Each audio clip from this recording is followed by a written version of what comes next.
영화 남영동 1985는 한 인간의 기억 속에 봉인된 고통의 시간을 거슬러 올라가며 그 시대가 개인에게 어떤 상처를 남겼는지를 고요하지만 치밀하게 따라간다. 1985년 어느 날, 당시 평범한 잡지사 기자이자 민주화운동에 연루되었다는 혐의로 체포된 김종태는 경찰서가 아닌 남영동 대공분실이라는 이름조차 낯선 공간으로 끌려가게 된다. 그는 납득할 수 없는 상황 속에서 신분도 밝히지 않는 형사들에 의해 온갖 고문과 신문을 받게 된다. 처음엔 자신이 왜 끌려왔는지도 모르던 그는 점차 자신이 감시 대상이 되어왔음을, 그리고 이제 어떤 서명을 강요당하며 조작된 자백을 강요받고 있다는 사실을 깨닫는다. 좁은 고문실, 땀과 피가 스며든 매트리스 위, 벽에 기대어 흐느끼는 시간들이 반복되며 그는 점점 감각을 잃어간다. 때론 무너지고, 때론 기억을 잃으며, 때론 한거하다 다시 짓밟히는 과정을 수차례 거치면서 그는 말의 무게, 침묵의 공포, 인간 존엄의 흔들림을 절절히 경험한다. 그를 고문하는 이는 냉철하면서도 은근한 정서를 지닌 베테랑 수사관 이두식. 그는 자신의 고문 행위를 단지 국가를 위한 일이라 말하고 김종태의 입에서 듣고 싶은 것은 오직 자백이라는 한마디뿐이다. 그 자백이 국가를 지키는 일이고 김종태 같은 자는 불순분자라고 반복해서 설득한다. 그러나 김종태는 무너질 듯하면서도 스스로를 붙잡고 자신의 사상과 기억, 신념의 조각을 지켜내기 위해 몸부림친다. 육체는 부서지고 정신은 산산이 깨어지지만 그는 살아남기 위해, 무너지지 않기 위해 자기 자신에게 수없이 되묻는다. 나는 죄인인가? 나는 끝까지 인간일 수 있는가? 하는 질문들이 고문실의 벽에 울려 퍼진다. 영화는 그렇게 침묵 속의 외침과 망각 속의 기억, 그리고 죽음의 문턱에서 다시 살아나는 인간의 이야기로 이어진다. 결국 김종태는 생존하지만 그는 더 이상 예전의 그가 아니다. 그는 기억으로 돌아왔고 그 기억을 세상에 꺼내놓는다. 남영동 1985는 단지 고문이라는 물리적 폭력을 그리는 영화가 아니라 기억과 양심, 인간성과 국가폭력 사이에서 갈라지는 모든 삶의 조각을 따라가는 서사다. 그래서 더 아프고 더 깊게 가슴에 남는다. 남영동 1985는 한국 현대사의 비극 중 하나인 남영동 대공분실이라는 공간을 배경으로 국가 권력에 의해 자행된 고문과 그로 인해 무너지고 재구성되는 한 인간의 정신을 응시한다.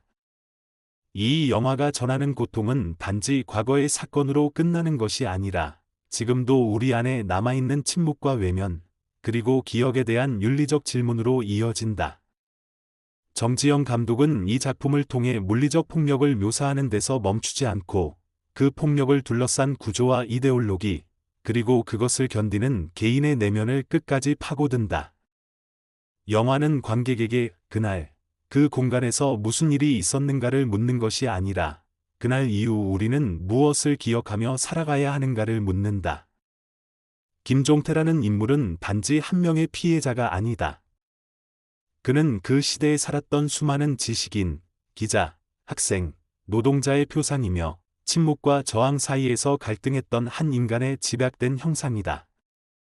그는 무너지지 않기 위해 고통을 견디고 견딜 수 없을 때는 마음의 울타리를 세우며 버틴다. 그의 신념은 단순한 정치적 주장이 아니라 인간으로서 최소한 지켜야 할 존엄에 대한 믿음이다. 반면 이두식은 무자비한 고문자이지만 인간적인 면모 또한 갖춘 복잡한 인물이다. 그는 국가를 위한 일이라는 미명 아래 고문을 자행하면서도 자신 역시 그 체제의 부속품일 뿐임을 어느 순간 인정한다. 이 둘의 관계는 가해자와 피해자의 이분법을 넘어서 체제 안에서 각기 다른 방식으로 소모되는 인간의 비극을 보여준다.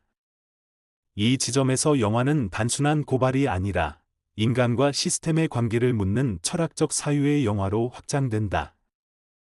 더 나아가 남영동 1985는 말할 수 없는 것을 말하는 방식으로 구성되어 있다. 영화는 잔혹한 장면을 극도로 절제하며 표현하지만 그 절제된 장면이 주는 무게는 오히려 관객의 상상력을 자극하며 더 깊은 공감을 유도한다.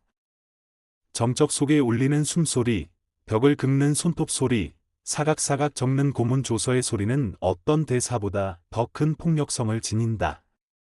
이런 방식은 폭력의 감각을 감정적으로 소비하지 않도록 하며 관객이 마주하는 불편함을 회피하지 못하도록 만든다. 그것은 고문 장면이 무섭기 때문이 아니라 그 장면 속에 인간의 무력함, 침묵, 파괴된 존엄이 담겨 있기 때문이다. 바로 이 지점에서 관객은 단순한 관찰자가 아닌 윤리적 목격자가 된다.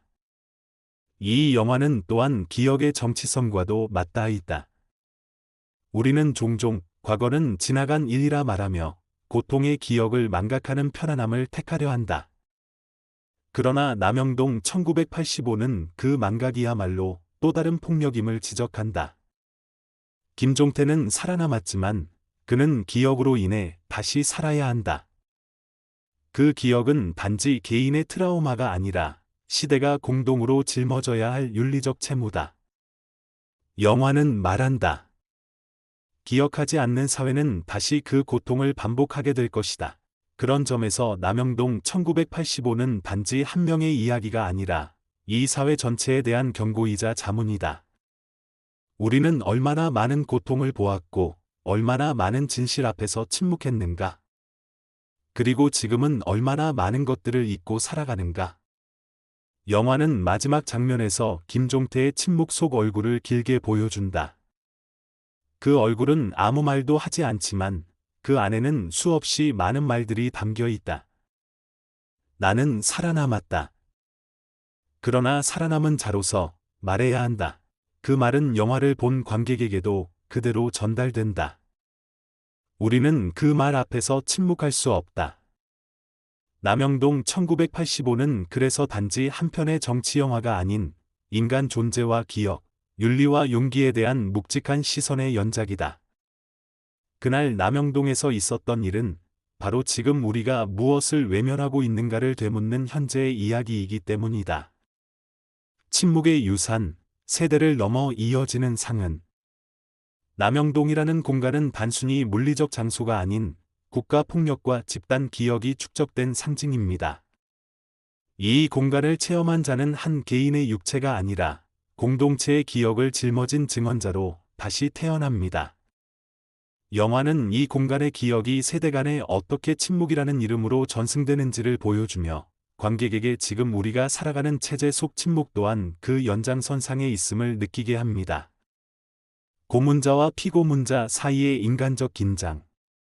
이 영화는 단지 가해자와 피해자의 도식으로 인물을 단순화하지 않습니다.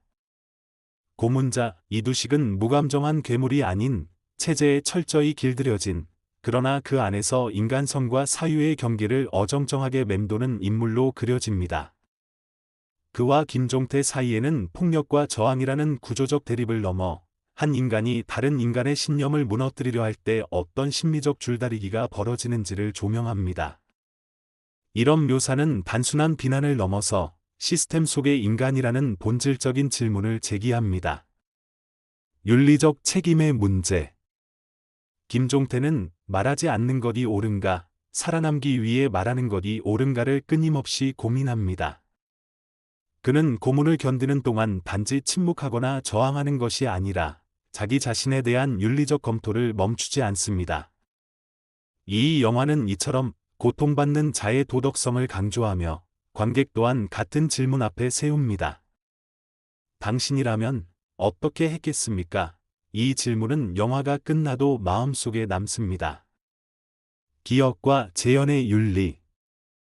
영화는 실제 고문 피해자의 증언을 바탕으로 만들어졌지만 그것을 자극적이거나 선정적으로 재현하지 않습니다. 오히려 정지영 감독은 윤리적 재현의 경계를 철저히 지키며 관객이 고통을 소비하는 대신 함께 감당하도록 유도합니다. 이것이 이 작품이 단순한 고문 고발 영화가 아닌 기억의 윤리와 책임을 묻는 예술로서 완성되는 이유입니다. 현재의 우리는 어떤가? 이 영화는 과거를 다루지만 과거만을 이야기하지 않습니다. 지금 우리의 삶은 여전히 권력 앞에서 말하기를 두려워하고 진실보다 편안한 침묵을 택하곤 합니다. 영화는 이런 현실에 묻습니다.